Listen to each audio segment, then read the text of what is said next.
I think we're going to go ahead and get started. If people need to grab food during the discussion, please feel free to get up quietly and get some and take your seat. I'm Bill Maurer. I'm the Dean of Social Sciences here at UC Irvine, and it's a pleasure to welcome everyone here to our third Social Science Speaker Series event this year, our third and final for the year. For those who are unfamiliar with this series, this is something we do once a quarter, where we have faculty and friends from the School of Social Sciences come together and hear about one area of research and action in the school. Just to give you a sense of the kind of breadth of the thing, in the fall, we had an event focused around some of the cognitive neuroscience going on here that had to do with communication disorders after stroke. We showed a film made by a stroke survivor who is actually one of the research subjects in one of the cogneuro labs here at UC Irvine, and we talked about aphasia and communication disorder after his film with him, and then went into the labs to see what the labs looked like. In the winter, we had a wonderful forum on peace and conflict in the Middle East and North Africa, where we talked about any number of crisis hotspots from experts from the school and from some of the affiliated centers with the school. And we're here tonight to talk about, our topic is Ganging Up on Gang Violence, Intervention, Training, and Rehabilitation Programs at UC Irvine. We do a kind of alternative format, but I'll let our moderator say something about that in a minute. Let me just introduce our panelists, and then I'll turn it over to the moderator for discussion. We have Paula Garb over there on the far side, the co-director and founder of UC Irvine Center for Citizen Peace Building. She's also the program director of the Minor in Conflict Resolution and the Mediation Certificate Program in International Studies, and a lecturer in anthropology here at UC Irvine. She spent 17 years living and working in Moscow, where she received her MA in anthropology from Moscow State, and later completed her PhD in anthropology from the Russian Academy of Sciences Institute of Anthropology. We have next Kristen Turney, an assistant professor of sociology here at UC Irvine. She received her PhD from the University of Pennsylvania and was a Robert Wood Johnson Foundation Health and Society Scholar at the University of Michigan from 2009 to 2011. Her research is on intergenerational and intragenerational social inequalities in health and well-being, including the collateral consequences of mass incarceration, which we'll hear about tonight. Then we have Al Valdez. He's currently a professor at UC Irvine, retired from the Orange County District Attorney's Office in 2006, where he was the gang unit supervisor. He has over 28 years of law enforcement experience with special emphasis on narcotic and gang investigations, undercover field operations, and multi-agency task forces and prosecutions. He is a highly published author with tons of articles, 4 books on gang histories, customs, and related issues. He was selected in 2001 as the DA Investigator of the Year for the state of California, received an Academic Achievement Award for Educational and Training Achievements by the Asian Gang Investigators Association of California, and in 2006 was awarded Businessman of the Year and honorary co-chairman for the California Business Advisory Council for the Republican National Committee. And then tonight, our moderator, Linda Lawrence. I guess you're going to stand up in a second so we'll see who you are. Served as Chief Idea Officer of Lawrence and Ponder Idea Works, a firm specializing in social marketing, advertising, broadcast production, branding, and innovation workshops. The award-winning firm works with companies in food service, technology, healthcare, consumer, business-to-business, and public contracts for social marketing. She's been active in efforts to eliminate hunger, improve access to healthcare, reduce health risks, fight AIDS, encourage reading, improve prenatal and infant nutrition, and provide support for adolescents. Her work has won over 400 awards, and she's been cited as one of the top 2 public service campaigns by the U.S. Ad Council. Her firm was selected as a point of light community for outstanding corporate citizenship, and she's been involved in peace efforts for a number of years, and is a graduate of the University of Colorado School of Journalism, the John F. Kennedy School of Government at Harvard, in the executive program in innovation and organizational change. So we have a fantastic panel, an accomplished moderator. Before we get started, I just want to give you 2, actually maybe 3 little housekeeping rules or bits of advice. If you aren't familiar with this building, if you need to go to the bathroom, you have to go outside all the way down and then back into the lobby again, okay? It's hard. If you need to sneak out early, don't go through those doors unless you want to experience incarceration. That gate is all locked, and once you're out and that door closes, you're locked out. And I also wanted to say that I regret that I myself am going to have to depart to get to another thing at 7:30. If the discussion is still going on, it's just going to keep going until they kick us out, right? And I don't think anybody can kick you out because I'm mean. So with that. Well, welcome. This is actually the room in which I teach my class. So I have no other mode to operate in, so I'm going to ask that you, well, I'm going to treat you just like I do my students, who are all MBA students and way too full of themselves. So, the first thing I'd like to do is find out a little bit, well, not just for me to find out, but for all the rest of you to find out a little bit about who else is in this room. And the way I'd like to do that is, any of you who are sitting in the back, I know it's more comfortable back there, and you can probably get away with using your cell phones back there, but I would like anyone in the back row to move up here in the front row. And then the second task I'm going to ask you to do, because this is, as he said, this is a very different format, this is very interactive, is that I want you to find someone that you don't know and sit next to that person. And you're going to ask them 2 questions, and then you're going to report out.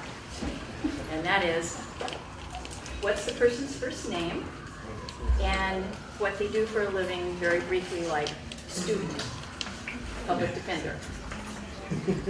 So, because there are a lot of us here, we're going to do this really quickly. So, the first 2 steps are move up. The second step is find somebody you don't know and sit beside them. All right. Yeah.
There's a trick I learned in kindergarten, which is when I hold up my hand, anyone who sees that I am holding up my hand, you hold up your hand until everyone sees that the hands are up, and then we be quiet. Because I can't yell at you, and I did not bring my foghorn. So, that being said, I would like to introduce Karina, who is a grad student here. And she would like to introduce you, Linda. She is a professor at UCI, and then I also have some questions. Okay. Okay. This is Eileen, and she's on the board for the Center something in Peace Building. Yes. Peace Building. Okay. Okay. Over here. Quick. This is Jen. She's from Arizona, and she goes to ULA. Okay, and you? And this is Caitlin. She is a student here at UCI. Okay. Well, Cara had run out. She was called as this TA, and she's a grad student, and she's about to go teach class. All right, so you have to introduce yourself. You're stuck. I know. My name's Courtney. I am an undergrad student, and my major is social ecology, and I'm working with Valdez. Okay. Hi, this is Maria. Mariah. Wow, totally messed it up. Sorry. Mariah, and she is a sociology major. Super senior. This is Nicole. She is a senior. Political science major. Terrific. Yeah. This is Fatima. She's a sociology major here at UC Irvine. This is Elaine. She's an 8th grade teacher in college. Terrific. You guys. This is Diane. She's a student at UCI, and she's majoring in anthropology. This is Raul, and he's a criminal justice major and a sociology major. Great. This is Jackie. She's a 5th year sociology and international studies major. This is Ian. He is a 3rd year and he is a political science and sociology major. Yeah, this is Jackie and she's a sociology major. And this is Iran, and then she is international studies major. Okay. Yeah. This is Joel. He's with the Orange County Athletic Defender Office. And this is Sean. He is an international studies major here at UCI. Okay. This is Claudia, and she is a sociology student. And this is Erica and she's with the Orange County Public Defender's Office. Okay, back here. This is Sean. He's studying international studies. Mm-hmm. And your partner is? Sam is also an international studies major at UCI. Terrific. Okay. Hi, this is Matt, and he is finishing up his dissertation in criminology, and he's writing up his thesis, and he's interested in gang intervention. Okay. And Your this partner? is Rosia, and she teaches at 2 different city colleges, Long Beach and LA Harbor. Terrific. This is Jason, and he's a high school student. Mm-hmm. And Jason? This is Mike, he's a public defender. Terrific. Take it. This is Adrienne. She's a community site counselor. Coordinator, sorry. Okay. This is Megan. This is her 3rd year here, and she's a political major. Okay. This is Luis, and he's a 9th grade high school student from Santa Ana. Luis? Can you some This is Angelina, and she's a senior here in UCI. Terrific. Great. Over here. You guys. Oh, I'll go first. This is Jesus, and he is from Century High School. He's a student at Century High School. Okay. Jesus? Gabriela, and she's a therapist. Okay. Gabriela? This is Nayeli, and she is a student. She also works at a resource center on Main Street. Okay. This is Blanca. She's a 3rd year at UCI, and she's studying criminology. This is Jacqueline, and she's a public health major. Okay. This is Daniel, the program director with Alter. This is Jody, and she's a therapist. Okay. This is Damien. She's a data programmer. This is Ashina. She's a social worker at UCI. Okay. You guys. This is Mike, and he's a 3rd year in sociology major. And this is Deborah, and she is graduating this year. She's a social worker as well. Okay. You guys. This is Alexa. She's graduating this year as a sociology major. This is Stephanie, and she's a sociology major. Okay. This is Hal, and he's with Citizens for Peace Building. And this is Steve, and he's here at UCI and is Director of Academic Outreach. Okay. This is Rosemary, and she works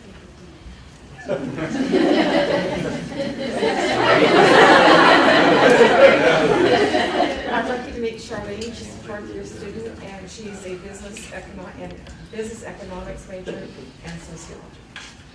And this is Angelina. She's a UC Irvine alum and also an alum of the Olive Tree Initiative. This is Bill, and he's the Dean of Social Sciences. That was hard. This is Colleen. She is a librarian here at UCI. And this is Miriam, and she is a third-year student in politics and international studies. Did I miss you guys? You missed her. Oh, here, okay. Dr. Valdez, And welcome Valerie, please. She's a graduate here, works with our students. Let's give a hand to everybody here. So, rules of the road for tonight. I have done a miraculous thing, and that is that I have asked 3 academics to confine their prepared remarks to 5 minutes. Any of you who are students understand what a massive achievement this is. So we are all going to hold their feet to the fire. 5 minutes, start looking really restless, and then I'll stop them. So the format for tonight, because this is intended as a dialogue and not a formal lecture, each of our experts is going to talk for 5 minutes, and for that 15 minutes you have to stay still in your seat and listen. And then everyone is invited to join the discussion. There are a few questions that I'm going to ask to start, just so that you get the feel of it. And then I'm sure you're not too shy to ask your own questions. I would ask that when you ask questions, that they are actually questions. And I would like you to confine those questions, to start with, to 1 minute. And I know that may sound sort of short, but I was in advertising for 30 years, and if I can sell you a car in 30 seconds, I'm sure you can ask a question in 1 minute. So, that being said, let's get started tonight with Al. That's right. See, I screwed up already.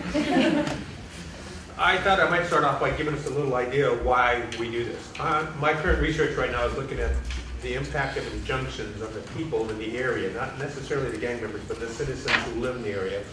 How does it impact their life? Does it make it better? Does it make it worse? I understand from talking with gang members who have been served with injunctions that it messes up their life a little bit. And I appreciate what it is. It's not illegal to be a gang member in this country. If we went to Central America like El Salvador or Honduras, it is illegal to be gang members in those countries. It's a protected right here. However, what I've noticed after 36 years of working with gang members in America is that sometimes their behaviors impact the quality of life in the communities that they live in. And I've had to deal with the impact of those behaviors. Unfortunately, they have resulted in murders, they've resulted in rape, but more importantly, what goes unsung is sometimes the quality of life in those areas. The people who live there sometimes have to pay a tax to use the laundry room in their apartment complex. Sometimes have to pay $1 or $5 to leave their driveway to go pick up their children. Sometimes have gang members break into their house while the police are chasing them and being held at gunpoint while they're hiding there, knowing that if they say anything to the police, that they'll have retaliation against them. That's what we're looking at, and that's what attracts me after 36 years, to see the value of these injunctions. Now, I come a little bit differently. I came as a practitioner after about 30 years of working with gang members in this county, LA County, and throughout the United States. I helped write the very first gang injunction in this county, and I personally saw the impact in the city of Westminster with the citizens that lived there. I saw kids playing in front yards that never played in front yards before. I saw families barbecuing. I saw neighbors talking to each other that never talked before. I thought that if we all had equal rights, we should all kind of be happy and be safe and feel safe in our community. That's why we're looking at this. Does it make sense? So it's less than 5 minutes. I get an applause, right? Does anybody here need an explanation of what an injunction is? Yes, sure. Yes.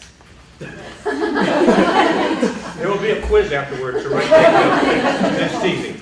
An injunction is a civil lawsuit against certain gang members that have been chosen, hopefully chosen correctly by a police department at the district attorney's office, that prohibits normally legalized behaviors. For example, if we were all known as the Zot gang, the Zot is the mascot here at UCI, so we're all Zot gang members, okay? And this is our Zot hand sign, correct? And some of us, not all of us in this room, would be criminally active. The injunction targets the kids or the members of this room who are the most criminally active, and it prohibits us from gathering in public together in more than two. It makes us be in the house, say at 10 o'clock at night. It might prohibit us from doing this sign to each other or whistling as police are coming by. It may prohibit us from selling drugs or carrying weapons. An injunction is a civil court order by a judge. You're being civilly sued. And the whole purpose was to control those behaviors that impact the community.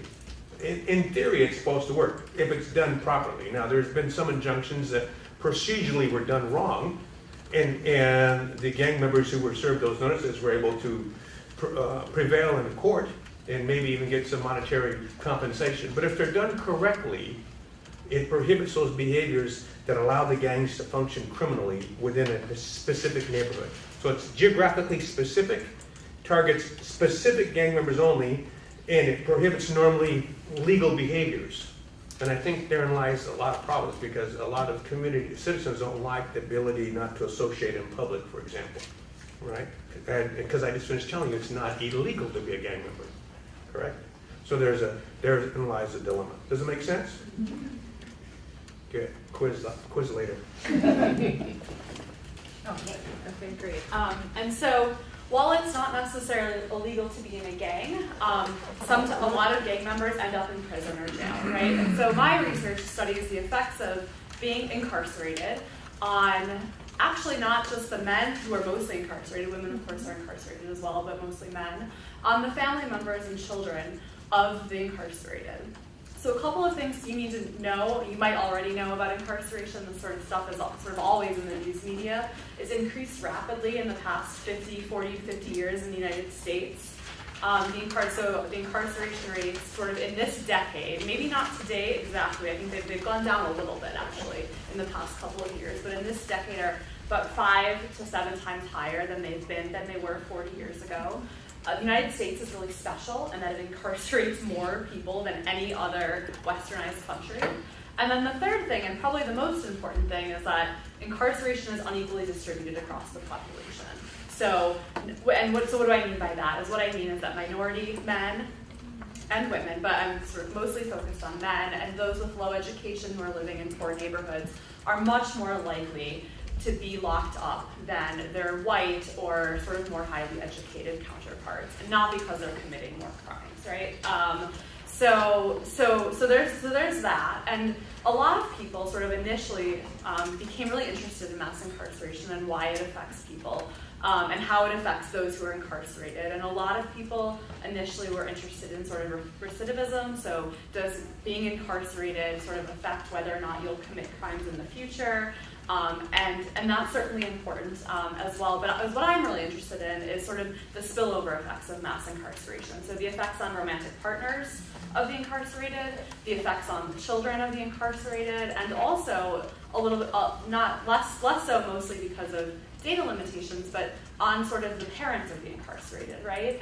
So it's not just that incarceration is affecting all the mostly poor and minority men who are being incarcerated, but it's in fact affecting all of those who are connected to them. And a little bit more specifically, so incarceration is unequally distributed across the population. And what I'm really interested in is the consequences of incarceration, but also how the consequences are unequal.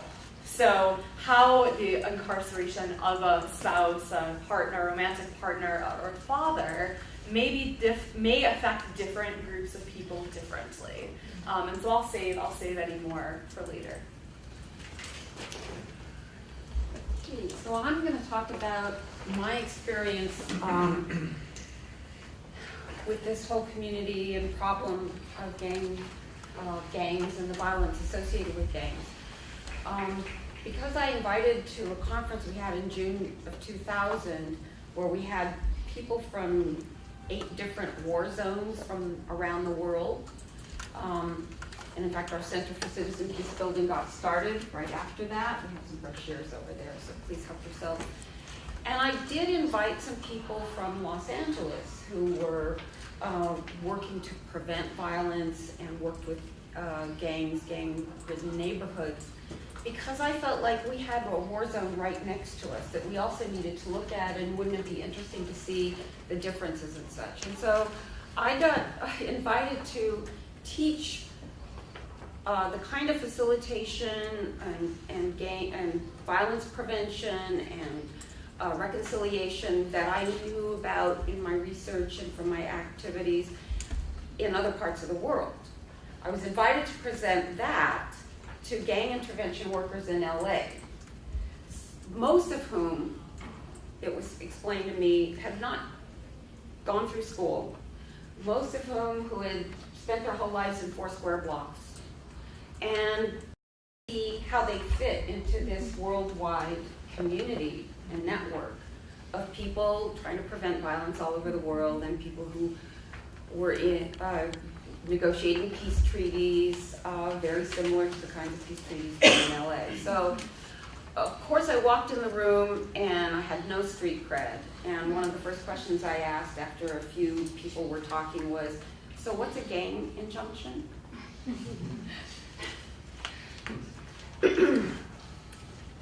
So I did that for 8 years. I presented some of the international experience and mediation techniques that are used in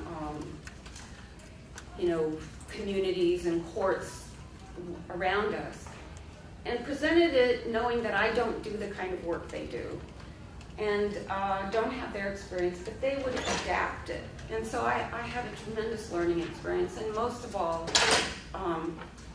I had the privilege of being for hours at a time with some of the most courageous, devoted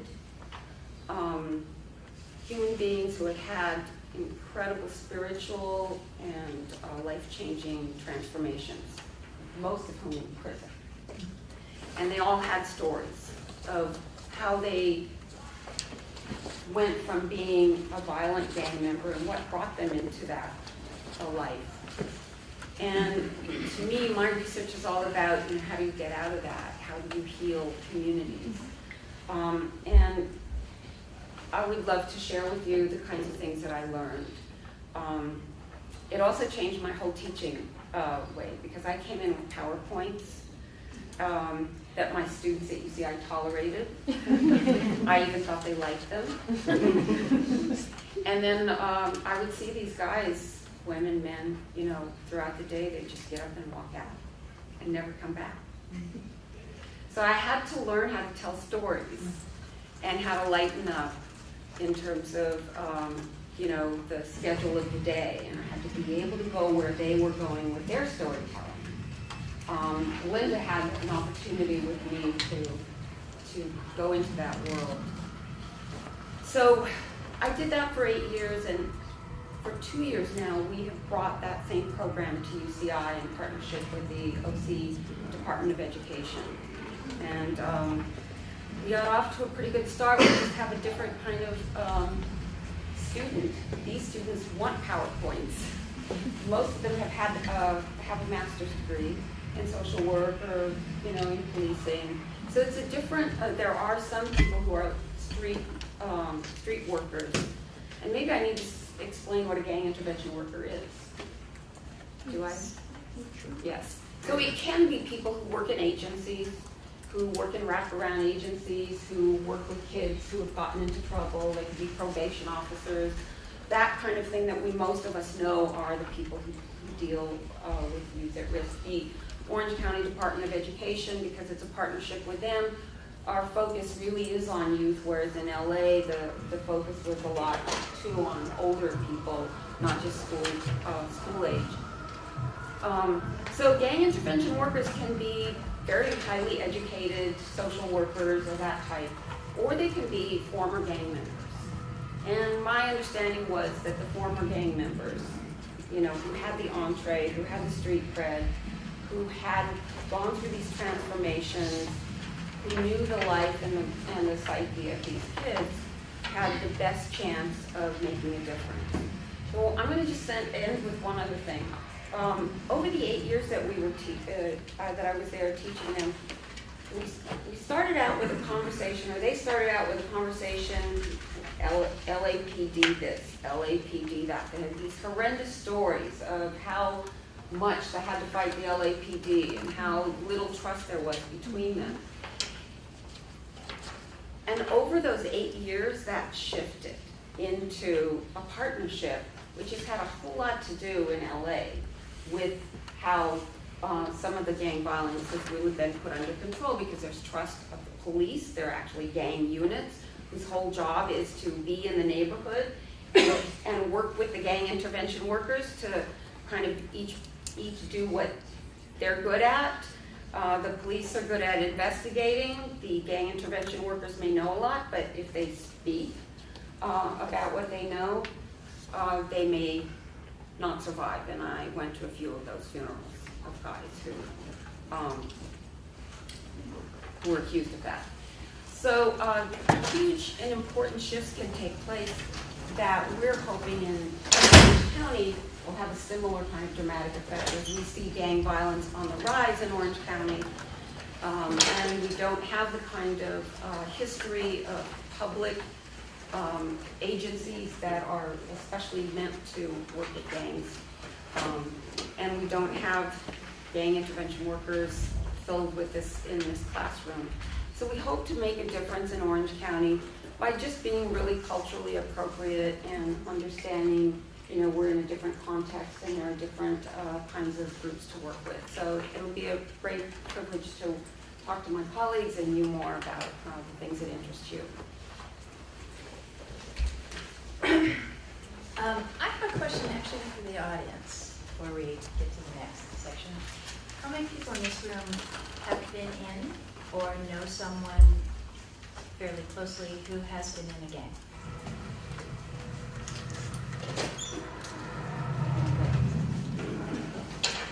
Okay. I find that really interesting. So I'm guessing that there's a cumulative wisdom in this room from every single person. That being said, I'm going to start with a couple of questions from our experts, and then I do want all of you to participate and ask the questions that you most came here to find out.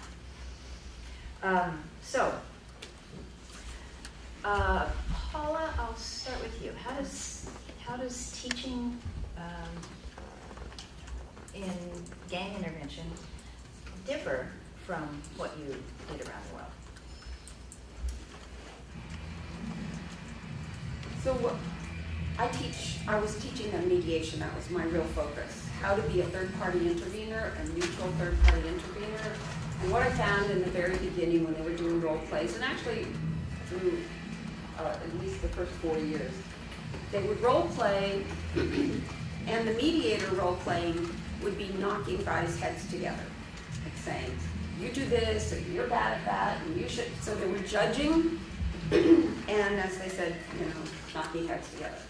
And no matter how much I explained what third-party neutral intervention meant, the way they were doing it was that way, and they were role-playing their way.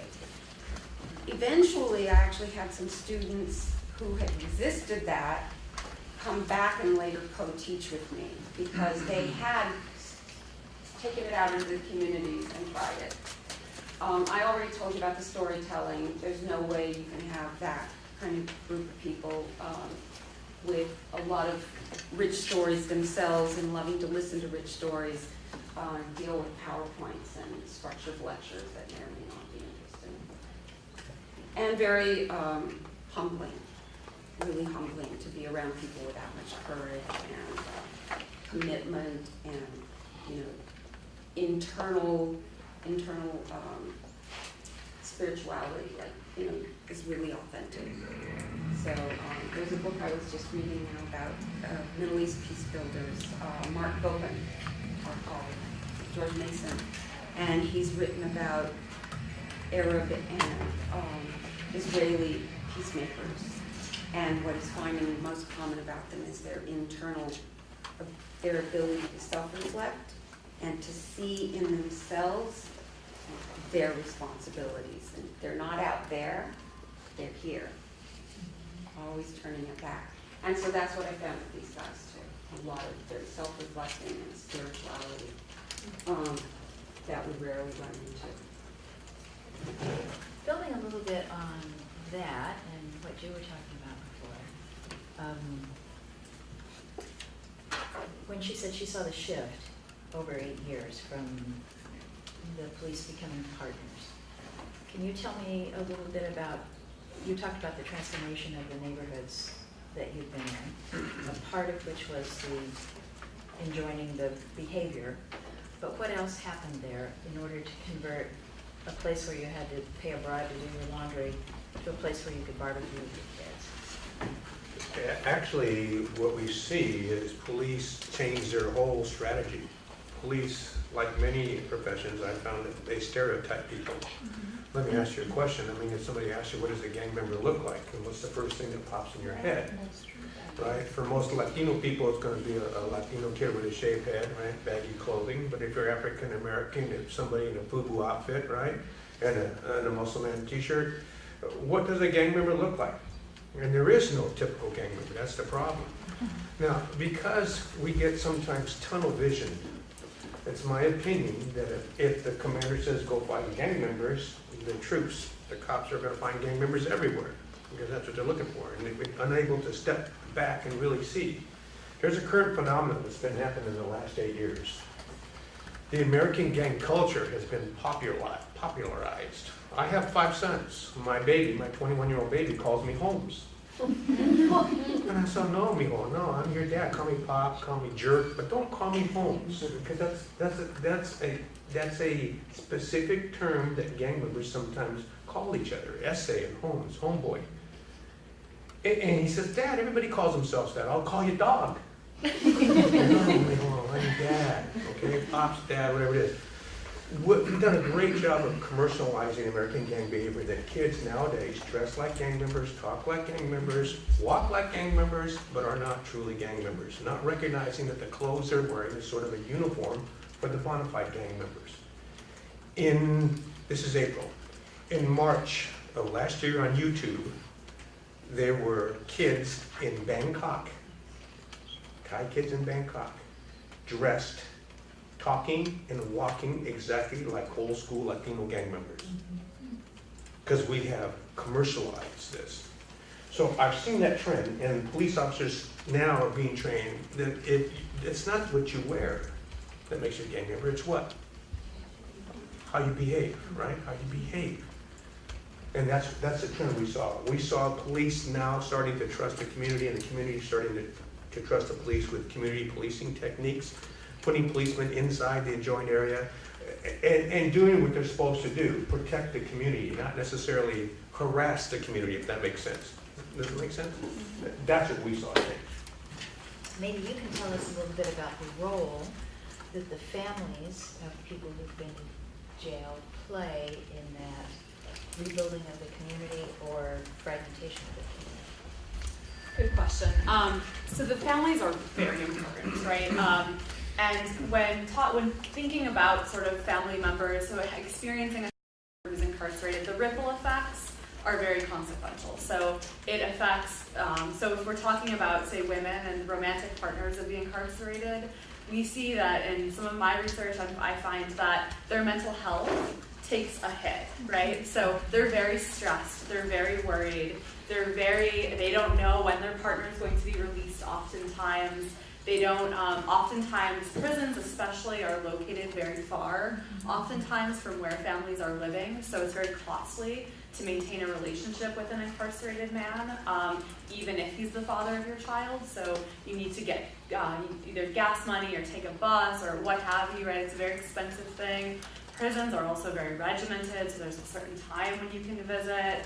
It sort of takes, on the one hand, it takes control away from women, and that they have to come at a certain time and a certain day. And there's some really great ethnographic research. I use mostly sort of survey data and crunch numbers, but there's some wonderful ethnographic data that sort of shows how these women sort of have to go and sort of the troubles of being able to even visit, sort of injustices they experience visiting their partners in prison. The woman, Megan Comfort, who wrote the book, says she calls it secondary prisonization. So it's sort of affecting these women.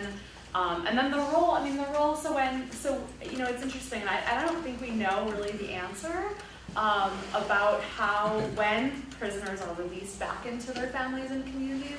I don't think we really know how, sort of in a systematic way, how families can negotiate that. It's a very tough time, right? When you get used to having somebody gone, and then all of a sudden he's back, it could be a very enjoyable time, it could be wonderful, or it could be very stressful, because prison changes people and shapes people, and socialize is meant to be violent sometimes, and so there's a lot to negotiate there, and I don't think we know in a very systematic way. A lot of these sort of reentry policies are focused on employment and getting men jobs. That is very important, very, very important. But there's not really a sort of, from my understanding, there's not a systematic way to incorporate families into reentry. And so when I've talked to folks about this, they say it's because we don't have money. We don't really. So sometimes social workers will help and try to help families sort of help men become sort of reintegrated into their families and communities. But it's not. There's oftentimes not very systematic policies for that. Okay. Your turn. I have a question. Yeah, good. Mine's for Valdez. So you said that the gang injunctions are effective, so I want to know how effective the gang injunctions that you put in place are after the first 2 years. One, and then two, what is the oldest gang injunction in the state, and how many years has it been in place, and what is the crime rate now? I think the oldest gang injunction in the state would be the San Jose injunction. It was done in 1993, 92, that era. Initially, the crime rates went down, but I have not been tracking them, so I couldn't tell you what they are now. The data I'm working with now is in the city of Anaheim, and we've been tracking the data there now for 4 years. And gang crime has gone down. Has it remained down? The violent gang crime, at least that's being reported. In which injunction? Because there's 4, right? Yes, the Jeffrey Street injunction I'm working with specifically. That's where the city has sunk $50-some-odd million in regentrifications and redoing the streets there. I would live there. It's a beautiful place. But I also worked there in the 70s where it wasn't such a nice place. Does it make sense? I've seen a profound change, night and day. And what do you mean by that? And what were the initial crimes? Like the rate of crimes? Because what I've seen is a lot of the crimes are association, loitering, in that particular injunction, according to the professional affidavit, they tracked a series of homicides within a 2-year period. I believe it was 12 or 14. Another series of attempted murders and robberies and drug sales. And there were a number of probation violations for gang associations for kids that were served. But I can tell you, after being there, it is night and day. Kids are playing in the alleys. Kids are playing in the front yards of the apartments. The apartments have been totally redone. It's a beautiful area. And the other 11 injunctions in the county? The other 11 what? Injunctions in the county? What about them? Are you seeing the same results? I can't tell you because I haven't looked at them at the depth that I'm looking at Anaheim. I cannot tell you. Okay. Yeah, well, I'd have a follow-up to that. Wouldn't you agree also, though, that the rates can go down after an injunction is issued, but given the penalties for gang involvement, 186.22b, the gang enhancements that attach to felonies, and even misdemeanors, that with these greater sanctions in place, that can also lead to a drop in violent crime by gang members, that it wouldn't just be attributable to the imposition of the gang. I'm inclined to agree with you because the sanctions act as a deterrent. And the kids that I've spoken to who have been enjoined do not want to go to jail. Would you also agree that not just as a deterrent, but you're incarcerating people for longer periods of time? They may not be out in the street committing the crimes because, there's these target raids sometimes by these by law enforcement where they sweep up numerous gang members in raids and they get incarcerated. What I'm getting at is how can you determine how effective a gang injunction is on crime rates when you also have stricter penalties for gang crimes. And you also, as you pointed out, you talked about the regentrification of the community. So more money has been pumped into the community by the city to make nicer facilities and buildings. You can attribute gang injunctions to that, correct? I just can tell you that in the particular injunction I'm looking at, part of the program was the injunction itself and the regentrification. It was combined. That was the whole effect of that. What the results are, we don't know yet. We don't know. But that's what we're trying to figure out. You hit the nail on the head. That's exactly what we're trying to figure out. Yeah. I have a two-part question. First to Mr. Valdez and then to Ms. Turney. Mr. Valdez, I'm a public defender. I represented a client who I think anyone in this room, if you met him, would think this guy is not affiliated with the gang, right? He's someone who maybe wears clothing like that, who lives in a community in Garden Grove, but he has no violence on his record, he has no tattoos, he's consistently said, I'm not a gang member, I have nothing to do with it. The only thing I have to do with it is that I live in this community, and I grew up with these kids since I was 3, and sometimes I'm walking by and I say hi to them, they're my neighbors. He was subsequently, with no violence on his record, was enjoined, was given an injunction at 5:30 in the morning, several inches of paper on his door by police, and subsequently, when he was out past curfew, after 12, this is an 18-year-old guy who's going to college, was arrested for violating curfew. He was subsequently incarcerated, and the DA, the district attorney, did all they could to keep him in custody, pending it, and pushed for a 6-month prison sentence, which would mean that he would lose his job, he would lose his attendance at Santa Ana College where he was attending. And I talked to the DA about that, and they were unmoved. So my question for you is, how is it that police are actually doing community policing where they're actually trying to help people and not labeling them on their clothes? I know you said that on a basic statement, but I'm curious about how that's actually happening in Orange County. And my second part is for Ms. Turney, is I'm curious about the effects on my client's family and the community when they're very frustrated and sad and confused about a loved one of theirs that's being treated from their perspective very poorly by law enforcement, and who has not been given any other resources or any opportunities, but has been stripped of his ability to work and to go to school, and essentially his ability to prepare for a better future for himself. If I may address the first part of your question, I don't have an answer because I don't have access to the affidavit written on that particular individual, and I don't have his background. I don't know why the Garden Grove PD talked to them, and without seeing the reports, I couldn't tell you. I couldn't tell you. Well, based on what you said, it sounds like it's unfair. In the injunction law, there is a procedure for a person who should not be enjoined for him to go to court and request to be taken off the injunction. So I couldn't tell you. I don't know the individual. Are you aware of anyone? How does that procedure work? You go to court and you tell the judge, just like the Orange Mario Cypress guys did. You go to court, and the judge found that there was procedure miscarriage. That was a 5-year case. I'm sorry? That was a 5-year case where they were continually put on minors. Yes. Gang activity was standing in front of a mural. And again, they were taken off the injunction. Are you aware of the district attorney have anyone has actually gone through that procedure? You know, I retired in 2006, and I don't track their stats right now. But So up until 2006, did anyone ever? Not that I was aware of. Okay. Did the district attorney ever decide, hey, this person's not an active member anymore, so let's take them off the injunction? I cannot speak for the district attorney, so I just know how I did it in my personal experiences. I wish I could have a more direct answer, but I don't know. I don't have the reports. I cannot tell you with any authority or reasonable assurance what's going on.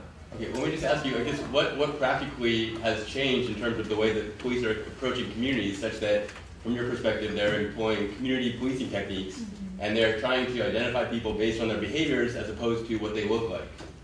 So I'm curious, in practice, what does that mean? What are police doing? What is the district attorney doing to ensure that that is actually what's happening? Well, what type of training is being involved, as you said? I can't speak for specific agencies, okay? And again, I didn't want to get cross-examined up here.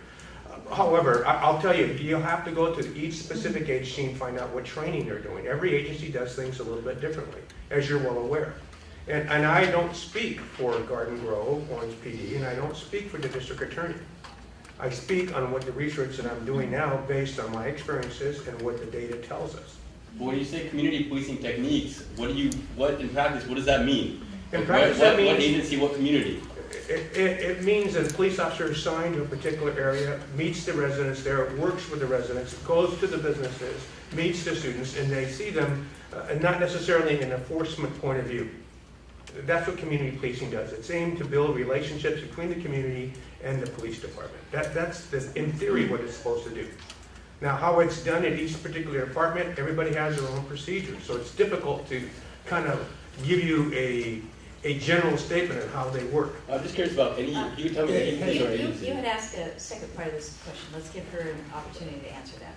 And so I was a little bit unclear what the question was. So you were saying that it affects the family? I guess my question is someone who's maybe marginally involved, lives in a community that's affected, whether it's a gang that's operating, but has not been involved in any violence, has been clear about I'm not part of the gang, gets wrapped up in the injunction and gets they push for a 6-month jail sentence for a minor injunction violation. So what's your perspective on the long-term effects of that? I think it's bad. That's a short answer. The more nuanced answer is this. This person is incarcerated, was incarcerated, correct? Right. Yes? And so my research really focuses on that experience, that incarceration experience, and then the sort of cascading consequences after that. And generally, I find that for parents, right, it sounds like this kid is young, siblings, there are very strong consequences. And so actually part of I didn't really talk about when I was talking sort of about the unequal consequences of incarceration. And so what I really have been finding is that generally, and this is a little bit of a generalization, so I'm going to try to avoid all of the statistics and sort of the nitty-gritty, but the generalization is that the consequences are much worse for people who are unlikely to be incarcerated. So it sounds like the person you were defending is one of those people. So it sounds like he's somebody who's not involved in crime. It sounds like he is educated, is going to school. It sounds like he was working. And generally, I find that being incarcerated is worse for those folks, right? As opposed to the folks who are committing a lot of crimes and very living in high poverty. It's not to say that incarceration doesn't matter for their families, but those families have so many other things going on that incarceration there's no causal impact of incarceration because they're dealing with so many other things, poverty, lots of disadvantage, single parenthood, etc.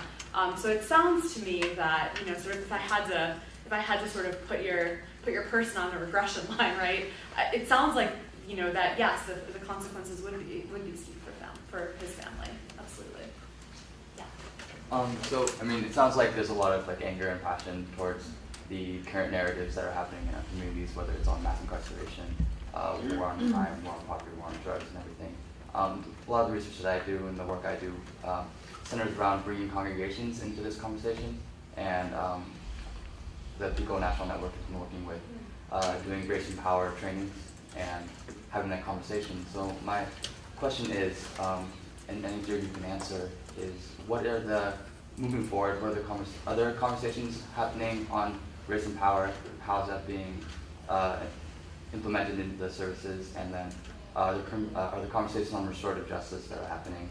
And then I guess the second part to that question would be how can nonprofits, community members, and congregations get involved in this conversation about how to make our communities safer and better?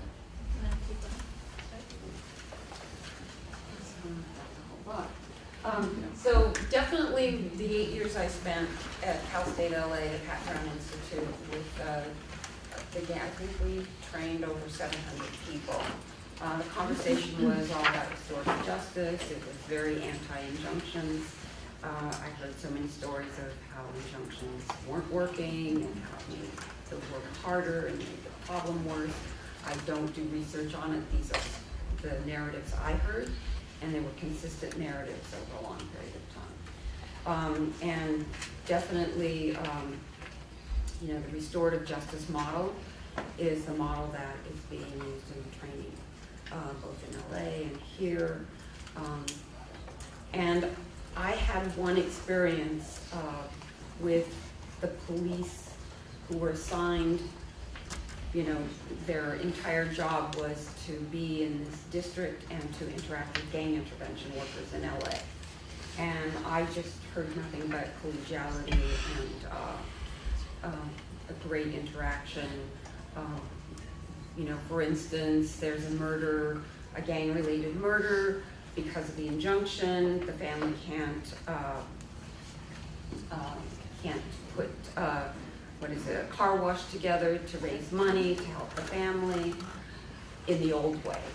But in the new way, the gang intervention workers go to the police and they say, look, we've got this covered. Please let us, take care of the whole thing. We'll make sure nothing happens. We need that family to be able to do the car wash. Piece of cake, because they all trust each other. Everybody's playing their part. So I have only one story like that. I don't know how, it would fall out in the research, but it was very compelling.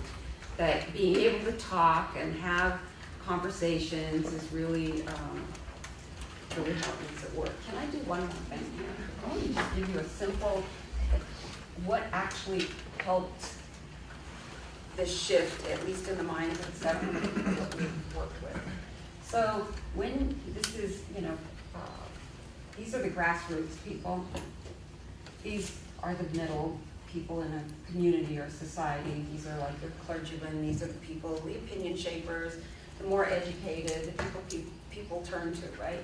And these are the elites, the people who make the decisions and such. So this is like a lecture of 20 minutes. I'm going to try to do it in 1 more minute. So what we find in the international arena is that you can get these kinds of negotiations. Like, so this is one gang, this is another gang. You could get this to happen across the conflict a lot easier than you can get this to happen. Obvious, socioeconomic and other things. So that model, we tried that model and it was like, okay, here's the police. And here are the gang intervention workers. So you can talk to another gang maybe a lot easier than you can do that. I know it's not exactly, you can't overlay it completely, but that's what I think happened in LA. And the other thing that happened in those classes is that people from different agencies and different gangs, for a period of 15 weeks, every Friday for 8 hours, spent the day in that classroom. So they forged friendships that wouldn't have been there. They forged allies that could go out and co-mediate. People who knew a policeman in one neighborhood that could help, find the right people. And so, yeah, that's the model, James, where, you bring people together, you create a space for collaboration, you get truth, peace, justice, and mercy, synergy together, and peace and reconciliation as well. Yeah. I had a question for Dr. Lopez. I was wondering, I got to hear Jeff Ferguson, who was GA in Operation Orion, and I was just wondering if you were involved or if you have anything to say about it, because you're talking about the gangs, kind of getting them out and everything. I was wondering if you could just... I was not involved in that project, so, and I know Jeff Ferguson, I can tell you he has integrity, but I was not involved in that project. Okay. Yeah. Oh, Miss Lacey, is that how Turney? Turney, Yeah, sorry. You were saying earlier about, you noticed the uneven distribution of incarceration, and I'm pretty sure you're aware, the book, The New Jim Crow Laws, because one of the main things that she points out is the fact that the reason that higher income people that they're not getting jail time, they're getting rehabilitation is because of the amount of cocaine they have on them. So it's the grade of cocaine, because the grade of cocaine they have on them, they can afford the fine grade, and so it's not as heavy. And so the lower income families that they're getting the lower grade, and so it weighs more, so they're getting more prison time. How could there be a change in policy? Because technically the finer grade one is actually more lethal, it's richer. So what could, in practice, what could happen to make that the distribution go more even? Right. I mean, so there's a lot of things going on there. certainly it's sort of I mean, you're right. I don't know in terms of besides sort of seeing change, you know, across states and at the federal level. And there's been a little talk of this lately. And that I do think that would make a very big difference in sort of not only the sort of unequal nature of incarceration and who's incarcerated, right? So one, I don't want to throw a whole lot of statistics at you guys, but the one I find is very striking, I guess, is that among children, white children who have parents who dropped out of high school, 7% of them can expect to experience incarceration of a father by the time they're 14. For black children, that number is over half, right? The racial disparities are incredibly striking. And it's not just race, it really cuts across socioeconomic lines as well. And so certainly, in terms of thinking about criminal justice policies to either make things more equal in terms of who gets jail and prison time, it would be great. But also thinking about not locking people up for nonviolent offenses, right? And in my work, I find that if you compare people who are locked up for nonviolent offenses and those who are locked up for violent offenses, I actually find that the effect, it's just being incarcerated is what's consequential, not why they were incarcerated, right? Everybody always asks me, can you look at differences? And it's just the fact that they were incarcerated. So if it was focused more on rehabilitation, even instead of incarceration, there could even be less of less effects to the families. Absolutely. I promised all of you that we would be finished at 7:30.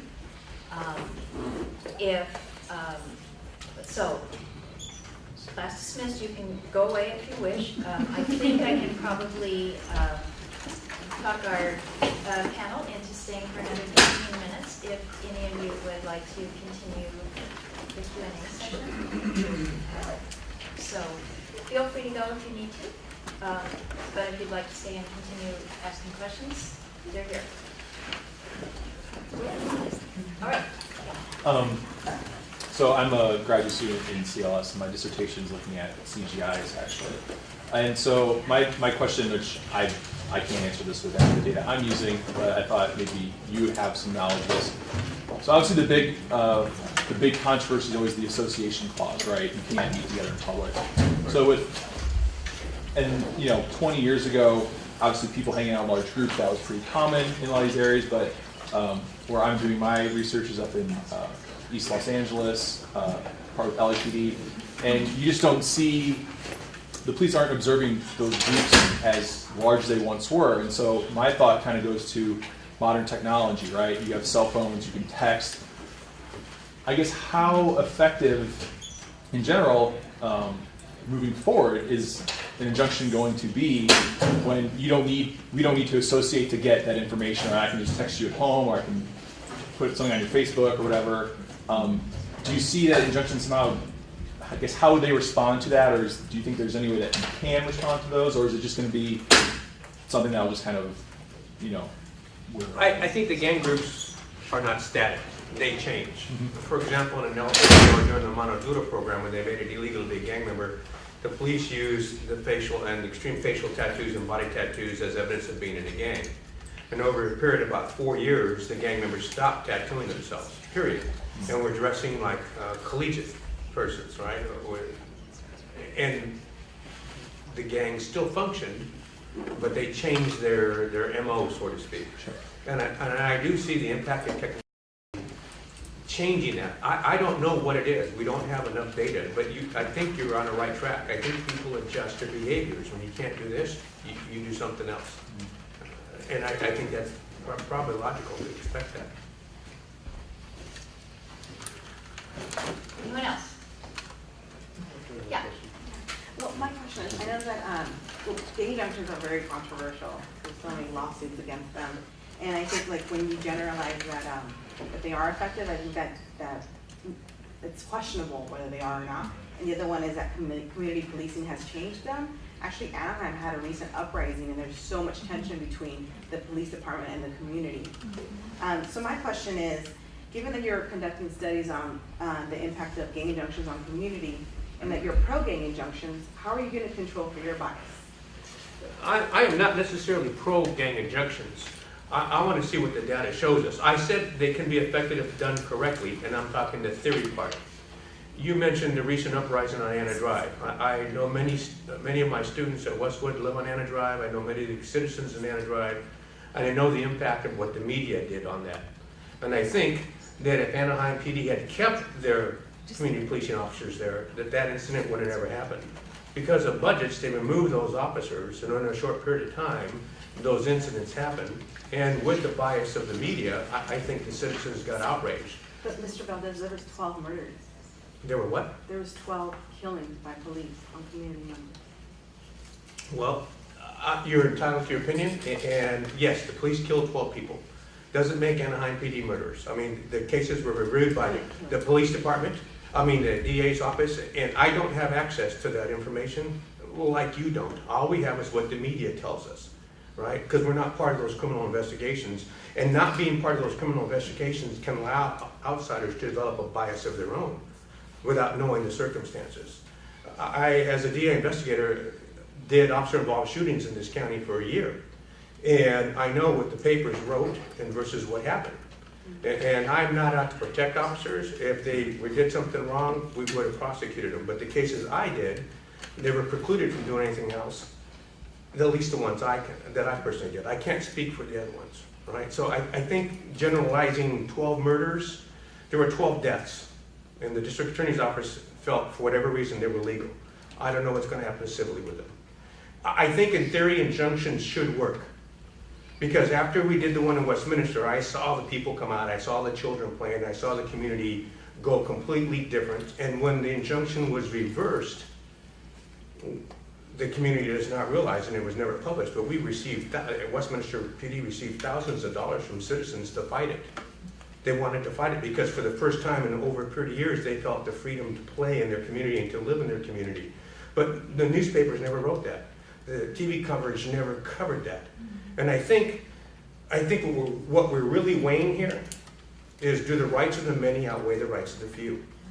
And I'm not sure what the answer is. I'm not pro either way. I'm going to let the data speak. I can't be pro. Everybody has. But your comments do insinuate that you're pro.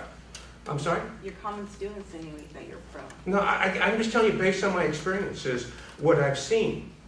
I believe they work, but do they? I don't know. That's why we're studying it. That's what we want to see, if crime rates really stay down, if the type of crime really stays down, if the people are really happy, do the people move out right away once it's clear? I don't know.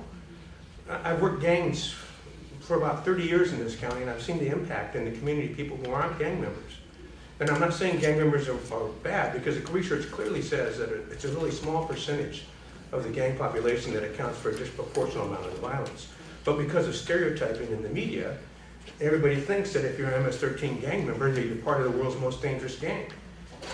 I think that's stereotyping. I think that media does a great job. The FBI says MS-13 is the world's most dangerous gang, and clearly, they're not. Clearly, it's a very small percentage of those guys that do the beheadings and the body disarticulations in Central America. Clearly, it's a small percentage of those guys that get involved in sort of the organized crime work that we see here. So stereotyping plays a role, and I think the community buys into that. And that's why I'm not sure. I'm not sure. I've spoken to thousands of gang members all over the world, and they're not all buttheads, right? And I'm ashamed, I'm embarrassed to tell you, gang membership for some kids is a form of survival in some communities. And we don't recognize that. And I think my background of being a product of illegal immigration and picking fruit up in Northern California and living in a ghetto in a house with no toilet and going to bed hungry and waking up hungry has kind of grounded me in my research. I hope it has. I hope I'm not research biased, that I'm going to prove that this works. That's not good research. Because a lot of the research on gang injunctions has been by law enforcement. Correct. And that's why I want to do it as an academic. I understand what's going on from the law enforcement background, but we have to let the cards fall where they are. You know, if our theory is not right, the data will show it clearly. And it's either there or not. But I think the public gets bought into this with the movies. The sociological process is called a MIM, where part of our society's behaviors become mainstream. And it's popularized, and I'll cite that, the Bangkok video that was just released last month, right? I think the two things happen. I think we do a great job of exporting the gang culture nationally and worldwide, and it's in vogue, very popular. But I also think a very small percentage of gang members get involved in transnational gangs. And MS-13 is not the world's most dangerous gang. I did this special with Lisa Ling on National Geographic, and we got in a big argument with the producer. Lisa Ling, the reporter, and myself argued that we didn't want that label on that documentary, because they're clearly not. But he told us, quote unquote, he wanted it to be the most watched debuted special in National Geographic history, so it had to be what? It had to be what? Sensational. Sensational and sexy. I've known Chris Blatchford, a Fox 11 Fox News reporter, for 25 years, and he tells us clearly in class, the media prints stuff that's sexy, blood, and tears, because that's what the community wants, that's what sells news. And clearly that helps with what? Stereotyping. Stereotyping. And community members get upset. I think, to be honest with you, a lot of us speak from here. And what I'm trying to do is look at gang injunctions from here. And it's not as easy as talking about it. You really have to work. You really have to interview people. And it takes time. It takes a hell of a lot of time and a lot of work. I want to thank you all for your passion, your interest, your attendance. I know how difficult it is to find this building if you're from off campus. I myself get lost after 30 years with that crappy little map. So I do want to thank you for that. The dean has asked, since he had to leave, if any of you have feedback on this forum, that you please send it to Rosemary here, rswantes@uci.edu. We'd appreciate any feedback on this, because this is kind of experimental for us. And if you'd like to continue the conversations for a few more minutes with our members individually, we'll be here. Thank you.